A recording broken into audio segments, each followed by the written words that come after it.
chaîne YouTube BVE, Booster votre énergie. Et aujourd'hui, eh bien, je suis ravie de vous présenter Nicolas Devic. Bonjour Nicolas. Hello tout le monde, salut. Et donc, eh bien, tu es belge, la Belgique, hein, tu vois que je Bah ouais, suis en personne n'est Bretagne. parfait, personne n'est parfait. Je Non, suis belge. c'est juste pour montrer que, tu vois, grâce maintenant à la vidéo, eh bien, on peut se communiquer des quatre coins du monde. Et aujourd'hui, bah, la Bretagne avec la Belgique. Ouais, et j'adore la Bretagne, c'est un endroit où j'adore aller. Et d'ailleurs, j'ai des racines françaises du côté de la Bretagne, donc j'ai une partie de Bretagne en moi aussi. Ouais. Ah, eh ben, les Bretons seront contents. Est-ce que tu sais d'où sont tes racines en Bretagne? Il y avait de la famille à Begmey, je pense, et alors sinon, on allait beaucoup en vacances là-bas aussi. Ah, bon. Bah, sache que tu es le bienvenu en Bretagne quand tu veux. Bah, merci, avec plaisir. Donc, en fait, tu es entrepreneur, tu es coach, tu es conférencier et tu es aussi cofondateur de J'entreprends ma vie. Exactement, ouais. Et je crois que, tu vois, avec ta femme, eh ben, vous avez décidé de virer vos patrons pour justement construire aussi votre entreprise sur Internet. Mhm. Vous avez fait aussi un tour du monde avec vos enfants. Ouais, enfin, en tout cas, on a fait le tour du bout du monde. On n'a pas fait tout le tour, mais on a fait une bonne partie, ouais. Voilà, et en même temps que vous faisiez une partie de ce tour du monde, vous continuez à aider les personnes à justement à réinventer leur vie. Mhm. Et est-ce que justement tu voudrais nous dire autre chose pour te présenter? Ben, je pense que tu as fait le tour. Effectivement, moi, je suis également papa de deux petits garçons avec Sandrine, donc qui est mon épouse. On s'est rencontrés à 14 ans, donc ça, on en a 37 au moment où je tourne cette vidéo, donc ça fait déjà un paquet d'années passées ensemble. On a deux chouettes petits garçons. Effectivement, pour nous, c'était un grand rêve il y a quelques années de se libérer de notre job.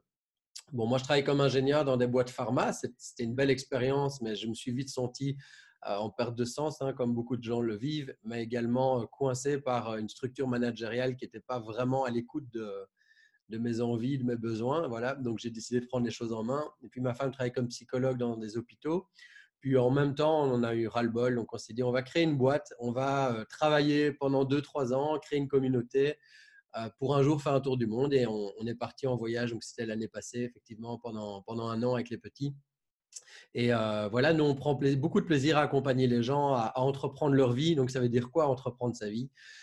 Selon nous, c'est d'abord décider de ce qu'on a envie d'en faire, hein. Même si on n'a pas du contrôle sur tout dans la vie, on peut donner une direction, on peut poser des actions et apprendre en chemin. Donc, c'est ça, entreprendre sa vie, c'est de partir à l'aventure et de poser des pas. Et puis, il y a le sa vie. Donc, c'est important aussi de prendre soin de sa personne, hein, sur un chemin de développement personnel, spirituel. Combiné à l'entrepreneuriat, selon nous, c'est la meilleure manière de se réaliser. Donc, voilà, on essaie de combiner ces deux éléments, l'entrepreneuriat, le développement personnel, pour se donner une vie qui a du sens. Voilà. Ah, c'est une belle combinaison que tu nous dis là, Nicolas. Et justement, est-ce que tu aurais trois conseils, trois astuces que tu pourrais nous partager pour aider des personnes parfois qui sont en manque de motivation, qui auraient envie, tu vois, de se réinventer ou de passer à l'action, et puis en fait, il y a toujours des freins, on trouve toujours des excuses. Est-ce que, voilà, grâce à ton expérience, à le fait d'accompagner beaucoup de personnes, est-ce que tu aurais un premier conseil à nous partager? Le premier conseil, ce serait d'être d'abord le plus clair possible avec ce que vous vivez actuellement. Si on n'est pas au clair avec là où on se trouve, on ne peut pas savoir. On sait plus ou moins où on veut aller. Si on ne sait pas où on est, on ne peut pas y aller. Donc, si on est perdu, on se met nulle part en chemin. Donc, c'est vraiment important de pouvoir faire cet état des lieux, se dire qu'est-ce qui clairement ne me convient plus dans ma vie. Ça peut, et souvent, une bonne façon de faire cet exercice, c'est de filtrer par rapport à vos valeurs fondamentales. J'ai pas envie de vous dire des trucs trop bateaux parce qu'il y a des choses que que les gens ont déjà entendues plein de fois, mais c'est juste revenir vraiment aux bases. Les valeurs, c'est quoi? C'est qu'est-ce qui est important pour moi en tant qu'individu? Si j'ai des valeurs de liberté, de découverte et de plaisir, et que je suis dans une vie globalement où je me sens coincé, où je m'emmerde et où j'ai dit quoi? Liberté, plaisir et je sais plus. Le troisième. Bref, voilà, vous avez compris le concept. Oui. Si je ne suis pas en alignement avec ces valeurs fondamentales, je me crée une vie de merde. Par contre, si quelqu'un a des valeurs de sécurité, de fidélité et de rigueur, ben, peut-être que ça va lui convenir en fait de s'emmerder dans un job et d'être coincé entre quatre murs. Donc chacun sa vie. Il faut juste se poser la question, est-ce que je vis en alignement avec ma valeur? Donc c'est peut-être la première chose à faire, c'est un moment de se poser, de se dire qu'est-ce qui est vraiment fondamentalement important pour moi. Des bonnes questions à se poser pour ça, c'est se dire ben, qu'est-ce qui me met en colère, dans quel moment je me sens complètement à côté de la plaque. Si je suis énervé dès qu'on m'impose des choses, c'est probablement que j'ai un besoin de liberté et d'autonomie qui est grand. Donc, je vais mettre ça en valeur fondamentale et je crée une vie qui répond à ce besoin-là. C'est bizarre, la lumière change tout le temps. Je deviens un peu jaune de temps en temps. Oui, mais ça va, ça va. ça passe. Donc, ça, ce sera un premier conseil d'un point de vue filtré par les valeurs, effectivement.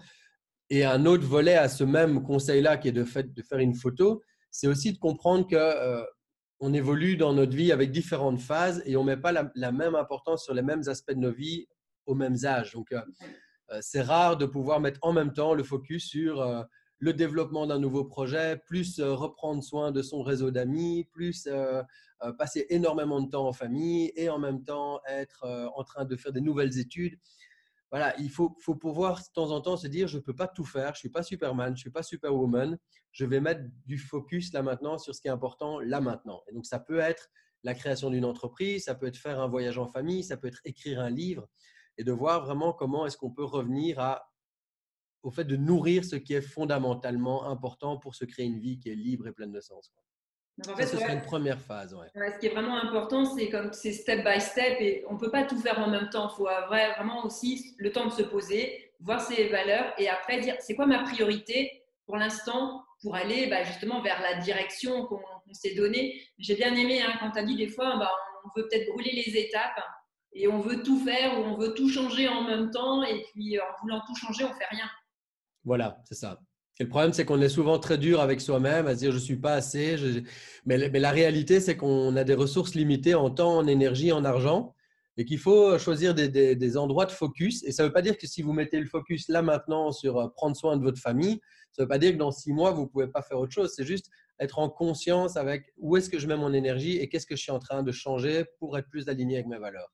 Ça, c'est vraiment la première des étapes, selon moi. Et comme tu disais, en plus, ça va nous nourrir de l'intérieur. Et en fait, on va se nourrir, donc on va avoir plus d'énergie. Et après, on pourra mettre un peu plus de focus sur d'autres objectifs qui ont du sens et qui vont permettre de se réinventer. Oui, exactement. Ben, c'est fondamental aussi de se dire, de temps en temps, on se dit, il faut que je recharge mes batteries.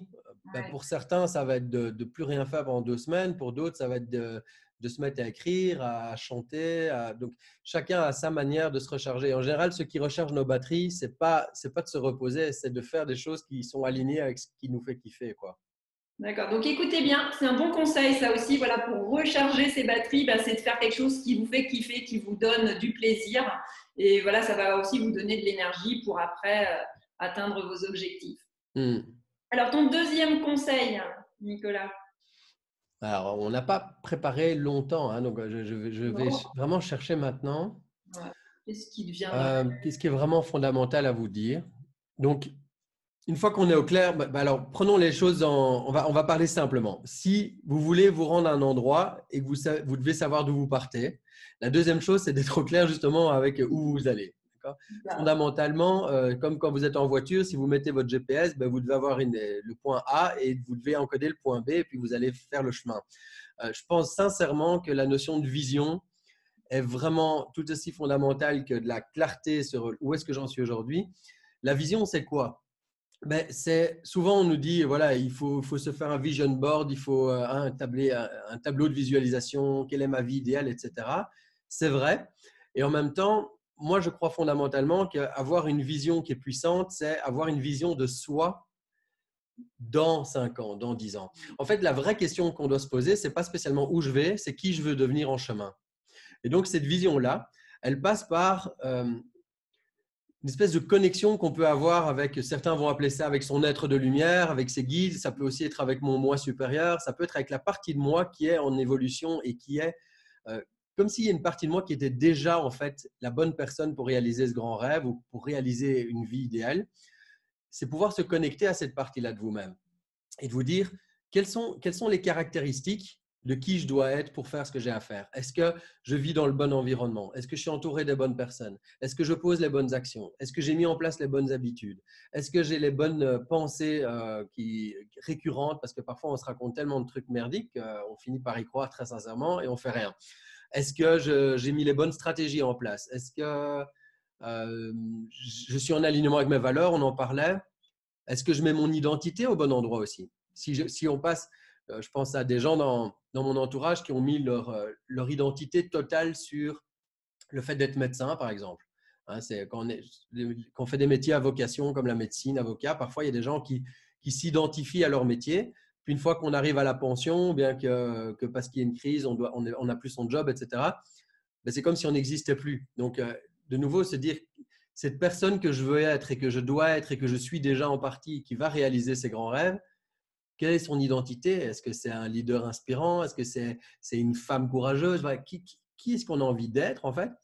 Et puis, le niveau supérieur de tout ça, c'est au niveau transpersonnel. C'est à quoi de plus grand que nous on se raccroche en termes de vision. Ça peut être spirituel, mais ça peut aussi être très pragmatique. C'est quel est l'impact que j'ai envie d'avoir dans le monde et à quoi est-ce que je m'identifie en tant que missionnaire, quoi. Et je pense que ce chemin-là, de clarifier la vision, non pas uniquement sur où est-ce que je veux être dans 10 ans ou ce que je fais, mais c'est qui je veux devenir. Et là, je pense qu'on vient toucher à des choses qui sont beaucoup plus énergétiques, justement, et beaucoup plus fortes dans le fait de se mettre en mouvement. Parce que ça vient nous chercher sur qui on est et c'est probablement une des grosses clés de… Ouais, c'est intéressant ce que tu dis, tu Voilà. vois, que c'est de se poser des questions, c'est toujours important plutôt de, même si on n'a pas la réponse tout de suite, mais c'est d'être toujours en train de se poser des questions. Et puis, ce que j'ai retenu aussi, c'est d'incarner, d'être, tu vois, qui c'est qu'on a envie de devenir et de l'incarner aussi au quotidien, que Ouais, vraiment, ça passe par soi, là. J'ai vraiment aimé, parce que souvent, on est en train de se projeter, comme tu as dit, ta votre vision, c'est bien, hein, mais là, tu nous donnes une autre dimension qui est vraiment que ça passe par soi et en se questionnant et en vraiment en mettant ouais. le focus vraiment sur qui on veut devenir. Et même s'il y a les aléas de la vie, comme tu parlais, par exemple avec un exemple du médecin, tu vois, ça c'est même s'il y a une crise, qui je suis, qu'est-ce que j'ai envie et comment j'ai envie de contribuer. C'est ça. Et souvent, on se dit qu'est-ce que je dois faire, mais ce n'est pas la bonne question. Je pense qui je dois être pour faire ce que j'ai à faire. Parce que souvent, on sait qu'est-ce qu'on a envie de réaliser qui nous fait vibrer. C'est juste qu'on ne se sent pas capable. Du coup, on cherche d'autres idées, d'autres projets. Mais en fait, il ne faut pas réfléchir avec la personne qu'on est aujourd'hui. Il faut avoir sa vision en étant la personne qu'on sera au moment où ce sera réalisé. C'est ça le hack que vous devez faire à votre propre tête. Voilà. C'est ça. Donc, notez bien, tu vois, voilà, vous allez pouvoir vraiment, en fait, c'est ça, vous poser vraiment cette question et qui je veux devenir et être dans la peau, en fait, de cette personne, l'incarner. Exactement, exactement. Merci pour ce bel éclairage. C'est bien, on est vraiment là plus dans la subtilité et merci pour ton témoignage. Et le troisième conseil qui te Alors, viendrait. le troisième conseil, moi, je vais l'appeler il vaut mieux être complet que parfait. On a tendance à vouloir briller dans ce qu'on fait. On s'autoflagelle en se disant je ne suis pas assez bien, je ne suis pas assez bon, je ne suis pas assez doué, etc. Pour faire tout ça. L'important est vraiment d'aller vers la complétude. Alors, qu'est-ce que la complétude? On peut en discuter pendant 3 heures, mais c'est d'abord de sentir qu'on peut être en même temps la médaille et son revers. D'ailleurs, une pièce de monnaie n'existerait pas si elle n'avait pas deux faces. Je veux dire, elle est fondamentalement comme ça. Un aimant a un pôle nord et un pôle sud. L'électricité va du plus vers le moins. Tout est polarisé dans la vie et les êtres humains sont hyper polarisés en termes de comportement, en termes de croyances. Et c'est pour ça qu'on souvent, nous sommes même des êtres paradoxaux et complexes. Donc, tout ce qui vise à se détacher d'une partie de soi ou de faire un déni de la partie de vous qui est paresseuse, la partie de vous qui parfois est colérique, la partie de vous qui parfois est violente, parfois a peur. Dès qu'on essaye de chasser, de cacher, d'occulter, de faire un déni, on amplifie ces parts d'ombre et on veut être parfait, on veut être dans la lumière, on veut bien faire les choses, on veut être reconnu, on veut être aimé, on veut être beau, on veut être intelligent. Et souvent, ça se plante parce qu'on se met une pression de dingue et on finit soit en burn-out, soit en procrastination en se disant de toute façon, ce ne sera jamais assez bien.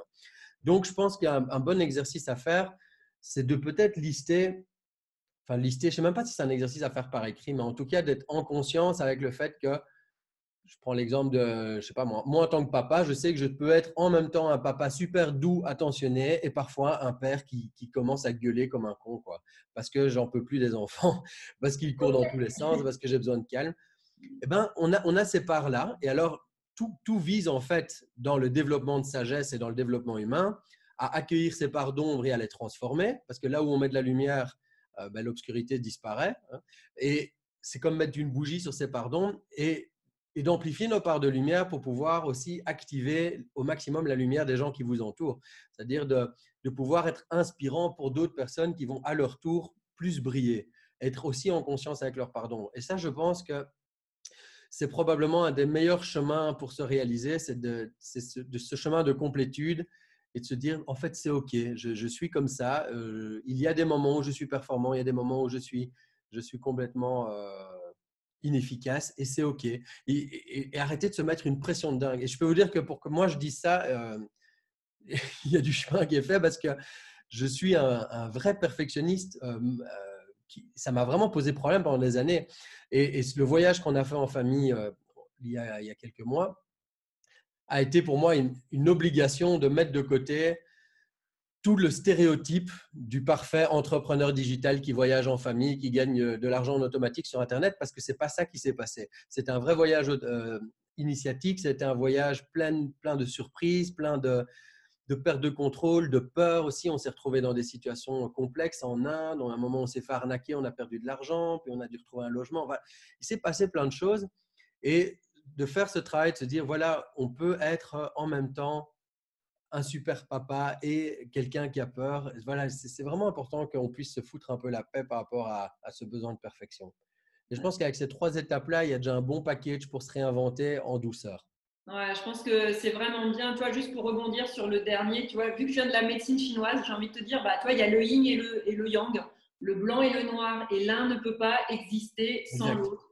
On peut pas être tout le temps dans la joie ou que tout le temps dans la tristesse. On a besoin des deux pour avoir une harmonie. Et c'est vraiment, tu vois, c'est ça, cette complétude, c'est l'association des deux. Et comme ça, on va pouvoir après se réaliser. Mais tu as raison d'insister sur ce point, hein, parce qu'on est toujours en train de vouloir la perfection ou d'être parfait. Et à vouloir être trop parfait, on ne fait rien. On se lance pas Exactement. et on a peur de passer à l'action. Donc c'est bien, merci de nous avoir vraiment aussi éclairé sur ce troisième point. Et là, je crois que vous n'hésitez pas à nous mettre des commentaires hein, pour savoir justement comment ça résonne à l'intérieur de vous, ces trois clés, ces trois outils. Et qu'est-ce que vous avez envie de mettre en place déjà en premier? Qu'est-ce que vous allez avoir envie laquelle des trois clés, en tout cas, vous aura le plus marqué? Et quelle action avez-vous envie de mettre en place? On attend Mm. vos commentaires, on a hâte de les lire. Et Nicolas, aussi, on s'est rencontrés à Paris et je t'ai vu chanter sur scène hein, parce que lors de ton voyage, hein, de votre voyage, je crois, hein, c'est ça, tu as écrit une chanson Ouais. avec ta femme et tes enfants, J'entreprends ma vie. Et Mm. est-ce que tu pourrais nous dire un peu plus sur cette chanson? Je vais la mettre à la fin de la vidéo parce que je la trouve vraiment très belle. Je l'ai écoutée avant de faire l'interview pour m'inspirer et je pense que en plus ça vient d'un mantra d'Ama que je connais. Mm. Est-ce que justement tu voudrais nous en parler un petit peu plus comme ça les Oui, gens... oui, tout à fait. Ben, donc, ça part aussi d'un rêve. Et vous avez tous probablement des choses que vous aimeriez faire dans votre vie. Et c'est intéressant de sentir ces moments de vie où ça peut se déclencher assez rapidement. Et ce projet qui mûrissait depuis 2 ans dans la tête avec zéro action, parce que j'ai jamais écrit de chanson. Donc, faire une grille d'accords à la guitare, écrire un texte, c'est pas quelque chose avec lequel je suis habitué ou à l'aise. Et puis, il y a des moments de vie comme ça où tout d'un coup, il y a un déclic et les choses peuvent aller assez vite. Et là, on était en train de faire un jeûne en Inde. On était chez Amma, donc qui est cette gourou indienne qui donne des câlins au monde entier, un maître spirituel assez incroyable. Et on récitait le mantra Loka Samasta Sukhino Bhavantu, qui signifie que puissent tous les êtres vivre libres et heureux, quelque chose comme ça. Euh, et je mettais des accords de guitare sur le mantra pour le chanter avec Sandrine, les petits. Et puis Sandrine m'a dit, bah, cette chanson-là dont tu parles depuis des années, ce serait pas mal de l'articuler autour du mantra. Elle a eu cette intuition-là. Je me suis dit, ah tiens, c'est cool, parce que du coup, j'avais une grille d'accords. Et puis, j'ai comme entendu une mélodie que je pouvais venir mettre dessus. Et en une soirée, on a écrit les paroles avec Sandrine et les petits.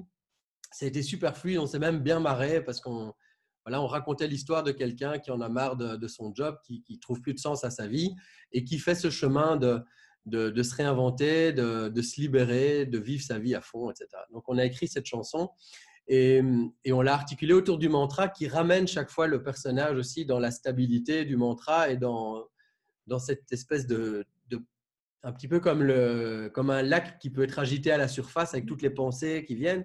Et puis, il y a le mantra qui est un petit peu comme les profondeurs de ce lac qui est stable, qui ne bouge pas et qui accueille ce qui est en fait. Donc, on a construit cette chanson comme ça et puis voilà, ça m'a fait plaisir de pouvoir la jouer sur scène, de faire chanter la salle. C'était cool. C'est un vieux rêve aussi. Moi, depuis que je suis tout gamin, je m'imagine chanter sur scène. Et puis voilà, on peut le faire. Donc voilà, comme quoi les rêves sont réalisables et pour Ouais. le bon moment, tu vois, comme tu as dit, ça faisait 2 ans que ça mûrissait et hop, tu vois, quand ça tout se met en place et ça devient, comme tu dis, hein, le texte a été fait. Et le clip est sympa, hein, c'est bien parce que comme ça, je le mettrai, comme ça les gens vont pouvoir le faire. Mais pour te donner mon ressenti, en fait, quand je l'ai écouté plusieurs fois et ça m'apaise.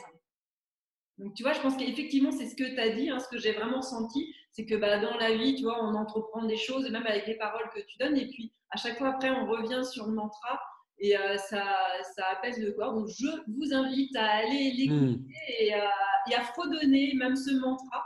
Même si on ne connaît pas trop les paroles, on fredonne, et en fait, il y a la vibration qui passe et qui fait du bien. Donc, merci Ouais, en tout cas merci. pour cette chanson. Et qui va, je pense, vraiment aider aussi plusieurs personnes, car aussi on peut aussi booster son énergie bah, grâce à la chanson. Bah ouais, c'est Merci clair. à En tout vous. cas, c'est l'intention.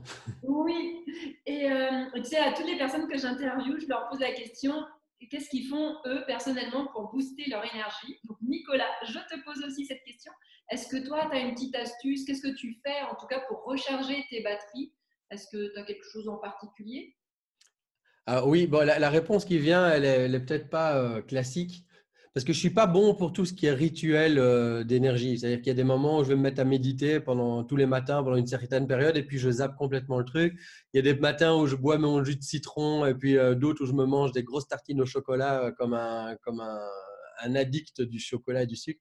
Donc je suis pas la meilleure personne pour vous enseigner la rigueur de ce qui donne de l'énergie. Par contre, moi, ce qui me donne de l'énergie, en fait, c'est d'organiser ma vie et mon temps de travail de manière ultra flexible pour pouvoir faire les choses quand moi j'en ai envie. Et du coup, j'ai de l'énergie dans ce que je fais. Ici, j'ai le projet d'écrire un livre et je sais très bien que si je me force en me disant je vais écrire de telle heure à telle heure tous les jours, etc., ça va me pomper mon énergie, je vais me mettre à procrastiner, je vais me raconter 36 000 trucs. Par contre, je sais que comme j'ai pas de patron, comme j'organise mon agenda comme bon me semble, je sais que je vais pouvoir m'organiser. Et peut-être qu'un soir, j'écrirai de 23 heures à 3 heures du matin et je serai dans une énergie dingue et que je me laisserai dormir jusqu'à midi le lendemain si Sandrine s'occupe des petits. Donc voilà, moi, ce qui me donne de l'énergie, c'est la liberté en fait. C'est ma capacité, et enfin, c'est plus qu'une capacité, c'est une autorisation que je me suis donnée en entreprenant en fait. De me dire, ben, c'est moi qui décide de ce que je fais et quand. Et je n'ai pas à déléguer mon agenda à quelqu'un d'autre.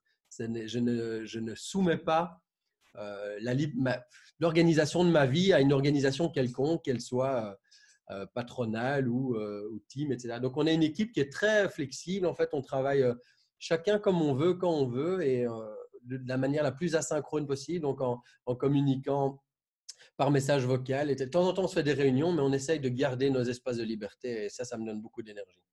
Bon, merci pour ton partage. Et tu vois, il n'y a pas de bonne réponse ou de mauvaise réponse. En fait, tu vois, c'est ça, c'est juste, en fait, quand je pose cette question, c'est pour donner un éventail de possibilités aux gens. Et tu Ouais, vois, bien sûr. je pense que ta réponse, elle est très intéressante pour les gens qui ne s'autorisent pas, tu vois, à se dire, ah, il faut que tout soit calculé et tout. Non, parce que tu vois, tu as réussi, bah, grâce à une de tes valeurs, peut-être qu'est la liberté, à me dire, bah voilà, avec cette liberté, bah, ça me donne aussi de l'énergie pour entreprendre des choses qui me font du bien.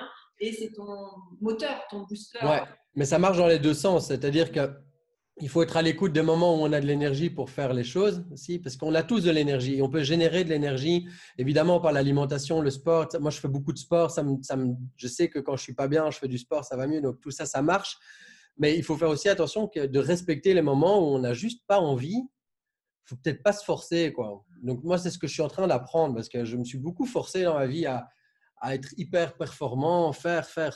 Juste se dire, il y a des semaines où ça vient pas, on a envie de rien faire, ben, on fait rien, point. C'est OK, il faut juste accepter. Ouais, Et après, c'est juste que le corps a besoin. Et après, bah, tu seras plus performant même, tu vois. Mais exactement, ouais. c'est tout le temps dans le faire. Ça, au bout d'un moment, le corps, il peut lâcher aussi. Tout à fait. Bon, en tout cas, merci beaucoup, Nicolas, pour ton Ben, merci à partage. toi. Merci. Et donc, eh bien, je vous invite à liker cette vidéo, à vous abonner et à la diffuser si vous connaissez des personnes qui ont aussi envie d'entreprendre leur vie. Et Nicolas, tu as un site internet où est-ce qu'on peut te retrouver?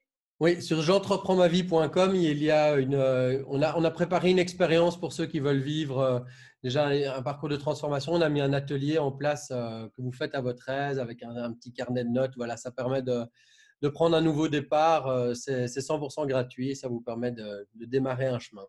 Eh ben, de toute façon, je mettrai le lien aussi sous la vidéo. Et voilà, comme ça, vous pouvez aller consulter le site de Nicolas. Et puis, bah, voilà, commencer à entreprendre votre vie juste par un petit questionnaire, ce que vous avez mis en place. Yes. Eh ben, merci beaucoup, Nicolas. Bonne continuation. Merci Nathalie, puis merci à vous tous et puis au plaisir de rencontrer celles et ceux qui croiseront notre chemin. Tout à fait. On sait que voilà, on peut se rencontrer maintenant. Après, tu viens aussi souvent à Paris et peut-être un jour en Bretagne. Ben oui, on va y revenir. Au Glénan, tout seul sur un bateau. Ça... Voilà. Merci beaucoup et à très bientôt pour une prochaine interview. Au revoir. Au revoir tout le monde.